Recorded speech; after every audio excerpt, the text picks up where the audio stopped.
In The Sopranos, we follow Tony Soprano, boss of the New Jersey family, who must... I skipped the preambles. Tony must deal with issues in his family, and also his family, when... I don't want to hear that. Go. Okay, so if you've clicked on this video, I guess you already know who Tony Soprano is, and you'll also be aware about an occurrence in the episode The Second Coming, which I wanted to talk about today. Amid heavy tensions between New York and Jersey, including the asbestos dumping debacle, whatever happened there, Shah loyalist Salvatore Cogliano, aka Coco, is having dinner in a restaurant and spots Tony's daughter Meadow, who's on a date with Patsy Parisi's son Patrick. Coco approaches her, making some off-color remarks highly inappropriate. Must be fun tucking her in at night, huh? Including offering to add some cream on her mouth. I don't want to get graphic beyond that. The idea of it repulses me so much. It's not just what he says, it's the fact that he's a large, imposing figure, a sleazy-looking figure who clearly terrifies Meadow here. Meadow is reluctant to tell her father, but her mother calm gets her to spill the beans. Tony is visibly furious, but assures his daughter by telling her Coco is an idiot but harmless, and that he'll go talk to someone. It's okay. He's an idiot, but he's harmless. I'll talk to somebody. Instead, Tony brazenly walks into a New York restaurant, past the minute Butch who has one eye on the door and one eye on his food, and begins pistol whipping Coco. Butch's protests are met with a gun pointed to his face. Tony looks simply unhinged here, leering like an untamed bear, repeating, my daughter, as he beats Coco. Fucking daughter! My fucking daughter! Motherfucker, my fucking daughter! His insatiable rage culminating in a curb stomp, one of the show's most violent moments. Coco's teeth are shattered, his face turned into a pumpkin, and before Tony walks out, he threatens Butch one last time. You want some? Today I wanted to take a look at Tony's curb stomping of Coco and wanted to discuss whether Tony was justified in his actions, or if he should have taken alternative measures, whether he was permitted under mob law to do what he did, and ultimately whether it was the right thing to do.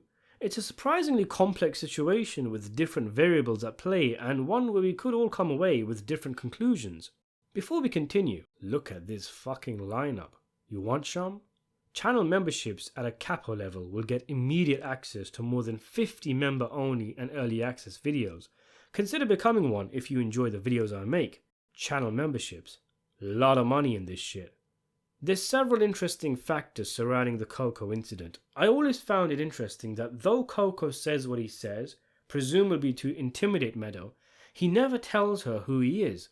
It's Albie, Coco's date, who says, Coco, come on, leading Meadow to ask her dad if he knows someone called Coco. Albie's dubbed Coco in it here. Had he never said a thing, what exactly would Meadow say to her father? Some greaseball came up to me and threatened me? Sure, he'd have an inkling that it was Reza Pahlavi's crew, but he would have no way of confirming who it was. You gotta give props to Patrick also. A guy the size of a bear, clearly mobbed up, comes and insults his date, and even still he squares up to the guy. He should have been made right there and then, boom! If Finn was there, he would have been sweating and shivering, packed a suitcase while Coco was screaming for Meadow. Although saying that, if he was still with Meadow at the time, Dr. Yankum could have put Coco's teeth back in. I'll tell you what, Coco was lucky that Meadow wasn't still with Jamal Ginsburg, the Hasidic homeboy. He would have punched his fucking lights out. Another thing of note is that, yeah, this might be the show condensing Meadow's comments, but it doesn't actually look like she even told Tony the full extent of Coco's harassment. She doesn't mention that he said, I'd be happy to add to it, implying sick shit. Had Tony known, perhaps his revenge would have been even more drawn out and torturous. One thing I'd like to point out is that when Butch tells Tony not to do it, Tony pauses, as if mulling over the consequences, calming down momentarily, weighing things up, before going ahead with it anyway.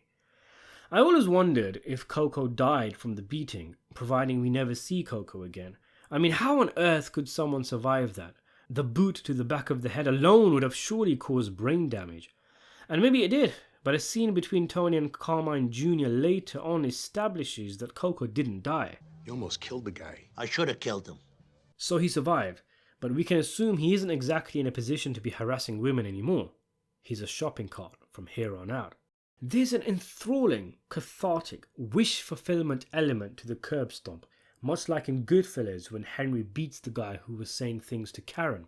It's something, as men, we all probably fantasize doing, and in that moment, for every sleazeball who's ever said something to a woman of ours, we are living vicariously through Tony Soprano as he curbs Coco's enthusiasm.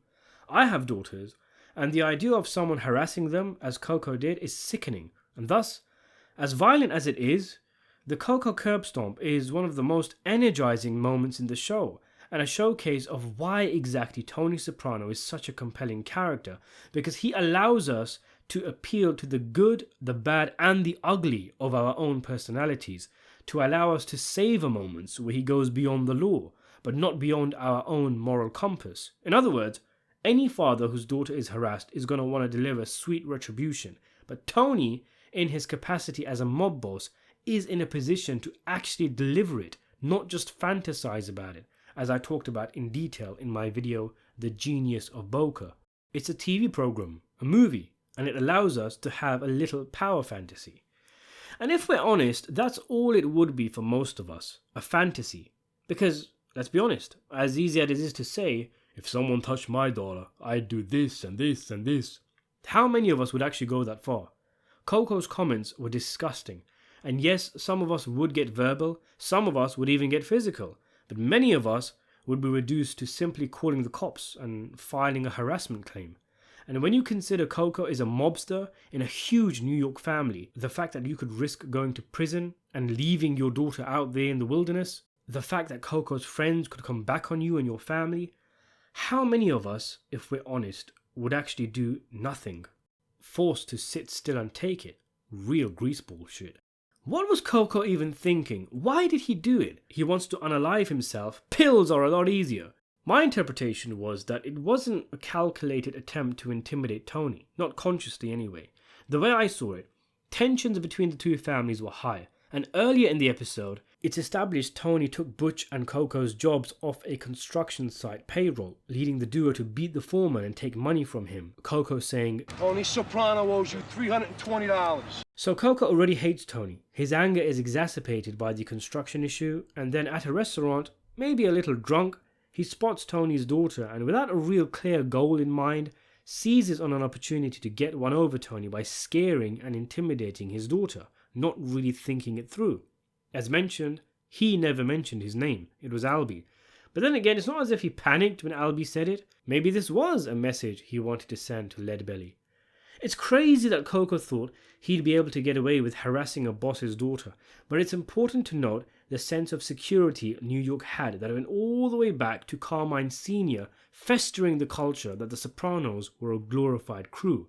The Lupertazis don't respect them, and the bitter Phil Leotardo would have added fuel to the fire behind the scenes, no doubt slagging off Jersey every opportunity he got. Philly, he's a boss. Jersey? Come on, huh? That was as a soldier. Now imagine the kind of things he says as a boss, what kind of culture he cultivates, which results in Coco thinking he can say what he said and get away with it, that Tony can't do anything about it. It's the same reason why Fat Dom thought he could rock up and start mouthing off. New York just didn't respect Jersey and take them seriously. A part of me wonders if Phil even encouraged this kind of behaviour, if he sent the likes of Fat Dom to Jersey and told him to start yapping worse than 6 barbers, just so New York could flex their muscles. Maybe even he got the likes of Dom and Coco pressing Jersey because he wanted the glorified crew to respond, baiting them so they could attack Dom, attack Coco, so he could have a legitimate excuse to go to war. Conspiracy theories now? That notwithstanding, this is the straw that breaks the camel's back, and New York does decide to go to war after this, and Coco is specifically mentioned on Phil's list of grievances. Let me tell you a couple of 3 things. Forget Coco. Forget Fat Dom, who goes over to Jersey and never comes back. Forget my brother Billy. This always got me thinking whether Phil knew the entire set of circumstances surrounding the curb stomp, what Coco said and did to Meadow. But again, this is cleared up in Tony's meeting with Brainless II, with Tony repeating, "My daughter, Carmine, my daughter." So it must have been explained to New York why Tony decided to randomly attack Coco, lest they think it was because Tony was a close friend of the foreman or something. But clearly, since Uncle Philly My Ass mentions it, he thinks that it's his family that's been wronged, probably because Tony didn't go through the right channels, so he considers it unsanctioned buffoonery. Was Tony in the right to curb stomp Coco? Well, what Coco did was punishable in the mob, 100%, either with a heavy tax or even death. Tony had a legitimate beef. People have been killed in the mob for much less. The case of Gambino boss Paul Castellano having the family associate Schibetta killed comes to mind, for an insult against the daughter of Gambino captain George DeCiro. But Tony went about it the wrong way. Even his reaction with Carmine Jr. suggests he knows this, admitting he lost it. Although it's not clear if he said this because he didn't go through the right channels, he knows he went too far, or because it was a bad time to be committing such an action. Tony had a grievance, and what he needed to do was go to Phil with a sit-down and have Coco's death sanctioned officially, because one can't touch another made guy without permission. It's why such a big deal was made about Tony punching Ralph, and avoidance of vigilante violence and wars is exactly why sit-downs were created. Tony could have even asked for another New York family to sit in, given there was already bad blood between Jersey and the Lupatazis. I like to think that Phil, who fancies himself as a man of honor and considers himself the last of the old school mobsters, much as he dislikes Tony, and who previously refused to sanction his murder, would be disgusted at Coco's comments. When Phil threatens Chrissy's mother, his reaction afterwards shows that in the heat of the moment he knows he went too far.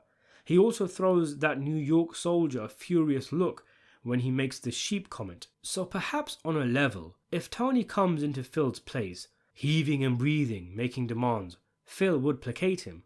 Heck, Tony could even use this as leverage against Phil. He could make a big issue out of it, and one could argue that the earnest is actually on Phil himself to take out Coco for the honor of the family once he learns what Coco did. But truth is, a fuck like Phil, appeasement don't work. Phil had changed and become more stubborn over the course of the show, and he might just be the one instigating behavior like Coco's.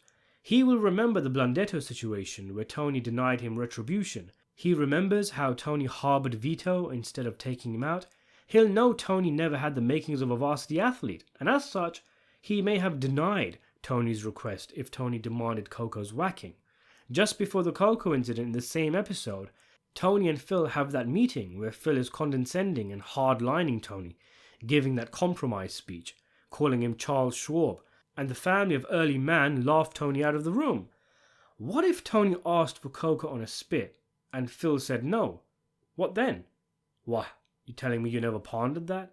Imagine how much of a laughingstock Tony would be if he went to Phil, hat in hand, reminding him of his duty to this thing of ours, and Phil sent him packing to Jersey, having to walk past a sneering Coco on his way out. There's every chance Phil would turn down the request, making Tony look like an idiot. Even if he taxes Coco, it would be an insult. A guy perving on your daughter and you crack him good, ask for $200K? What's next, he gets to fuck her for $1 million? I'm not saying Tony thought about all of this and it factored into his decision making. I think he just saw red. And in this storyline, he wasn't necessarily a mob boss getting business done. He was a dad taking revenge for this insult against his daughter. Hence, him going to New York's territory with no backup. He's an emotional man, loves his daughter. And his ghira was manifesting, an Arabic term that I mentioned and defined in my video, The Rise and Fall of Bobby Bacala, when Bacala punches Tony. It was also the same episode where AJ almost drowns in 3 inches of pool water. So Tony would have a lot of pent-up frustration that he would need to take out. It was a humiliating ordeal and needed an extreme reaction. It was Tony being tested, the boundaries as to what level of insults he was willing to swallow analysed. Tony lets it go, and it will be seen as weak. He would lose respect. It's not just what's been said to Meadow, it's the fact that innocent family members are being dragged into the mafia's conflict, and the person who Tony loves more than anyone in the world, as he says at Johnny Sack's wedding, when it comes to daughters, all bets are off. And let's not forget, Patsy's son was there, meaning word would get out if Tony Soprano's daughter, the thing he considers most pure and precious in the world, was disgustingly insulted and he did nothing about it. That's deplorable. So Tony's hand was forced. The assault put Tony at the precipice of an enormous crossroad. Yes, attacking Coco escalated the conflict into all-out war, playing into New York's hands, but Tony could not risk going to Phil with a sit-down, because there's every chance it's exactly what Phil wanted to break Tony's balls, and frankly, Phil would have found any other petty grievance to go to war eventually. But even still, a beating would have sufficed. I'm sure everyone would eventually agree, even Phil, however grudgingly so, that Tony had cause to do what he did. She was related to him by blood, to paraphrase something Silvio says to Tony about Tracy. He's got a right to be there. He's got a right to a lot of things right now. But the curb stomp? Now that's over the top. Perhaps. But was it though? If people have been whacked for less? Or is being curb stomped and permanently disabled considered worse than death in the mob, and a quick bullet to the head would have been considered more civilized? Perhaps so. As Tony tells Carmine, he should have killed Coco. He would have had full support.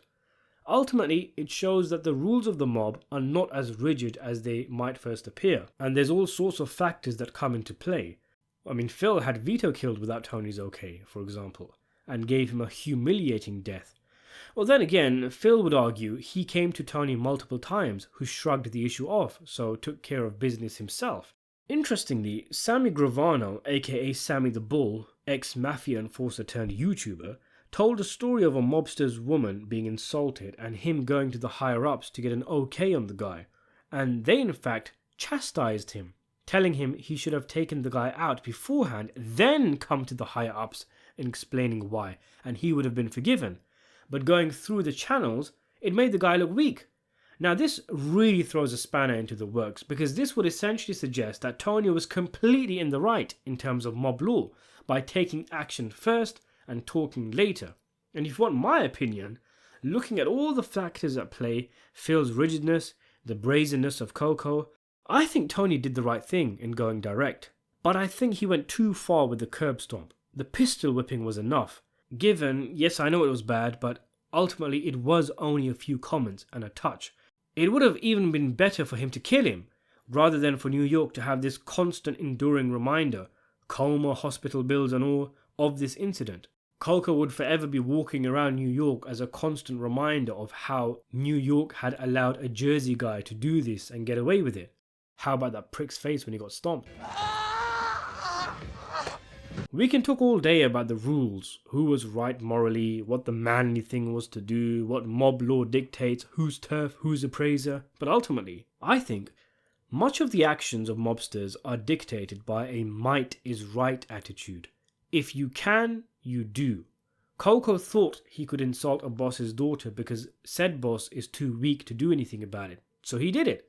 Tony thought he could beat the crap out of Coco as a response, so he did it. The rules are more like guidelines, to quote Captain Hector Barbosa, and linking it to the Gravano story, I actually think, public condemnation aside, that New York would actually respect Tony for this, that the likes of Butch and other Lupertazzi soldiers would see that Tony is a man to be feared, that he's no pushover. It's a kind of terrifying Louis Brassey type action that would have terrified New York. In fact, he scared New York so bad Phil turned into a house. The rules are not as important as how much leverage and power one has. Take, for example, Tony chasing Phil through the streets and then grabbing him after the car accident. We might think such a situation would require a sit-down in Phil's favour. But with Tony being a boss, Phil ducking him with the payments, Tony and Johnny Sack being on good terms, it seems Phil had no leg to stand on. Johnny Sack probably poured some cold fizzy water on Phil to calm down. They bend more rules than the Catholic Church. So instead, Phil tried taking out his frustration on the body shop repairs. In this situation, this was the only leverage Phil had. In this situation, though, it was lose-lose for Tony, and he had to respond, even if it meant it would result in a war. Ultimately, his reaction tells New York what Tony will find acceptable. He does nothing, and then maybe next week Carmela gets a slap on the bum from Butch. Albie invites AJ into a van to do some satanic black magic. Sick shit. In fact, I actually think a far more egregious crime Tony committed was shoving a pistol into Butch's face without any provocation whatsoever, threatening him with a bullet in his eye. And poor Butch only has one that works anyway. That's gotta be resolved. The first time Tony does it, I think, can be forgiven. He clearly is in a murderous rage. But after he stomps Coco, he does it again. And in a world where throwing food at a parade float is a major crime, waving a gun in the face of a New York underboss who is innocent in this situation will not go unforgiven. And I think it actually factored into Butch's decision making to have Tony eventually taken out, which is a theory I subscribe to, as I talk about in another video. Still though, it's worth mentioning that whilst we bring up examples of the likes of Paul Castellano and Sammy the Bull, this was back in the mob's heyday. As Johnny Sack says regarding the Ginny Sack joke incident, if it were years ago, would I even have to ask? But it isn't years ago. There was a time where a small joke against a wife or daughter could get you instant death. But times have changed. And even Carmine Sr., who Sopranos fans love to tout as a real old school gangster, pushed against the idea of whacking Ralph for the joke because it got in the way of business. I think there is room for discussion as to why Tony even went into a blind rage. Yes, it's easy to say he stood up for his daughter, and good for him. But could it be argued it was less about being protective of her, knowing in reality wives and daughters are not harmed in any meaningful manner, as he tells Carmela in The Blue Comet, but that he's more enraged for the insult against him? Again, I like to think he was furious for Meadow's sake, but the idea that this was a calculated insult against Tony to make him seem weak would have crossed his mind, and thus he knew he had to act accordingly. Even if he genuinely wasn't bothered by it, which I'm not saying he was, he would have to act for face, much like how he is annoyed with Janice at her stealing the maid's leg. But he still makes a point of enacting revenge against the Russians that did it, because it happened to Janice. It's not that it's his sister that he's upset and cares for her. In fact, he was furious at her for causing the situation. It's that it happened to a member of Tony Soprano's family, that his own reputation is at stake. So what do you make of the Coco curb stomp? Do you think Coco was sending a message, or was it an off-the-cuff insult? Was Tony justified in his retribution, or should he have gone to Phil? If you think he was justified, was the curb stomp over the line? If he went to Phil, what do you think Phil would have done? Let me know in the comments section below. Subscribe to the channel, and thanks for watching.